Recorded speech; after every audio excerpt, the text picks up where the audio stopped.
Asymptomatic transmission of COVID-19. What is asymptomatic transmission of COVID-19 and how can asymptomatic transmission prevented?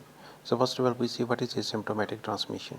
Asymptomatic transmission, it occurs when a person who has no symptoms of novel coronavirus or COVID-19, the symptoms like no symptoms like fever नहीं है, body ache नहीं है, cough नहीं है, and कोई person को लेकिन still that person is spreading coronavirus to other persons. मतलब कि कोई पर्सन है उसको कोई भी कोविड-19 के सिम्टम नहीं है, जैसे फीवर नहीं है, कोई बॉडी एक नहीं है, कोई कफ नहीं है, but still that person is spreading the infection to other persons. तो इस तरह के पर्सन को एसिम्प्टोमेटिक पेशेंट कहते हैं। और जो ऐसे लोगों के थ्रू जो ट्रांसमिशन कोविड-19 की होती है उसको एसिम्प्टोमेटिक ट्रांसमिशन कहा जाता है। अब एसिम्प्टोमेटिक ट्रांसमिशन क्यों होती है? ये इसलिए होती है कि या तो वो पेशेंट जो है एसिम्प्टोमेटिक पेशेंट अभी प्री सिम्प्टोमेटिक स्टेज में है। प्री सिम्प्टोमेटिक स्टेज मतलब उसको इन्फेक्शन हुई है, लेकिन इन्फेक्शन अभी उसके सिम्टम सामने आने में कुछ दिन लग सकते हैं। तो मतलब कि अभी उसको इन्फेक्शन हो चुकी है, लेकिन अभी उसके इन्फेक्शन के सिम्टम डेवलप नहीं हुए हैं। हो सकता है कुछ दिनों बाद उसमें इन्फेक्शन के सिम्टम डेवलप हो जाएँ। लेकिन दूसरा होता है कि जिस पर्सन को इन्फेक्शन है, लेकिन उसका इन्फेक्शन तो है, लेकिन उसका इम्यून सिस्टम स्ट्रॉन्ग है और इस डिज़ीज़ को वो पूरे तरीके से अंदर से डेवलप नहीं होने देता, और जिसकी वजह से उसमें कोई भी सिम्टम नहीं आते हैं। और एसिम्प्टोमेटिक ट्रांसमिशन होने की वजह से जो कोरोना वायरस की जो स्प्रेड होना है, इसको कंट्रोल करना ज़्यादा मुश्किल हो जाता है, क्योंकि ये पता नहीं चलता कि सामने वाला देखने को तो हेल्दी लगता है, लेकिन still the person may be infected और वो दूसरों को डिजीज़ स्प्रेड कर रहा होता है।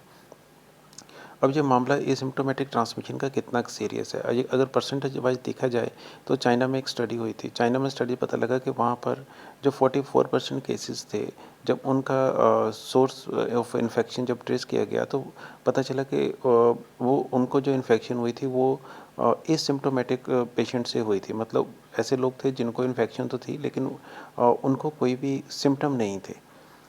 एक इंडिया में भी Indian council of medical research ने ICMR ने स्टडी की थी, और ये अप्रैल 30 तक का डेटा है। तो उसमें पता चला कि जो टोटल पेशेंट कोरोना पॉजिटिव आए थे उसमें 28% पेशेंट एसिम्प्टोमेटिक थे। पर्सन तो पॉजिटिव थे, दूसरों को इन्फेक्शन भी स्प्रेड कर सकते थे और या की होगी, लेकिन उनमें खुद में कोई भी कोरोना वायरस के सिम्टम नहीं थे। ना तो उनको फीवर था, ना कफ था, ना ऐसे कोई भी सिम्टम नहीं थे। जो एसिम्प्टोमेटिक पेशेंट है, ये मोस्टली ये देखा गया है कि एसिम्प्टोमेटिक पेशेंट मोस्टली इनमें यंग एज ग्रुप आ जाता है, जिनको कोई और भी कोई मॉर्बिडिटीज़ नहीं होती हैं, जैसे उनको कोई डायबिटीज़ हो गई या कोई किडनी की डिजीज़, ऐसा कुछ भी उनको और कोई और डिजीज़ नहीं होती है। जो कोविड-19 वायरस है ये रेस्पिरेटरी ट्रैक के अपर रेस्पिरेटरी ट्रैक में रहता है, और इसको ये जो है ये कफिंग और स्नीजिंग के थ्रू जो है ये स्प्रेड हो सकता है।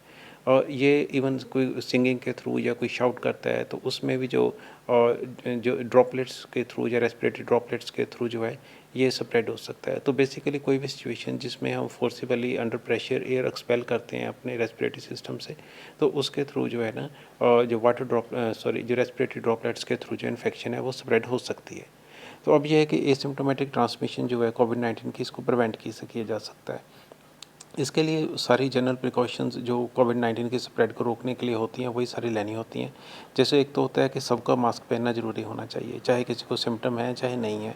अगर सामने वाला हेल्दी भी है तो उसको तो मास्क पहनना चाहिए। अगर हम किसी देखने को लगता है भैया ये तो सामने वाला हेल्दी है तो इससे तो हम बिना मास्क के मिल सकते हैं, तो इसको तो कोई इन्फेक्शन लगती नहीं है, तो ऐसा नहीं होना चाहिए। हो सकता है कि वो पर्सन जो है एसिम्प्टोमेटिक हो और उससे इन्फेक्शन स्प्रेड हो सकती है, इसलिए सभी को मास्क पहनना चाहिए।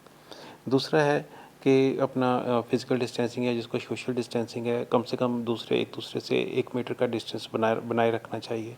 तीसरा है कोविड-19 की जो टेस्टिंग है वो इंक्रीज़ की जानी चाहिए। चौथा है कि इसमें जो हैंड वॉशिंग है और जो पर्सनल हाइजीन है, साफ़ सफाई अपनी है, तो ये भी इन्फेक्शन की स्प्रेड को रोकने में हेल्प कर सकती है। इवन अगर हो अपने घरों में भी हैं तो तब भी जो है, अगर घर में एल्डरली पर्सन है, क्योंकि एल्डरली पर्सन का जो इन्फेक्शन होती है तो उनके लिए ज़्यादा रिस्की होती है, और वो तो ऐसे केसेस में भी हमें मास्क घर में भी इवन मास्क पहन के रखना चाहिए। और अनदर थिंग इज़ कि जब भी कफिंग या स्नीजिंग के समय अपना माउथ है वो कवर कर लेना चाहिए।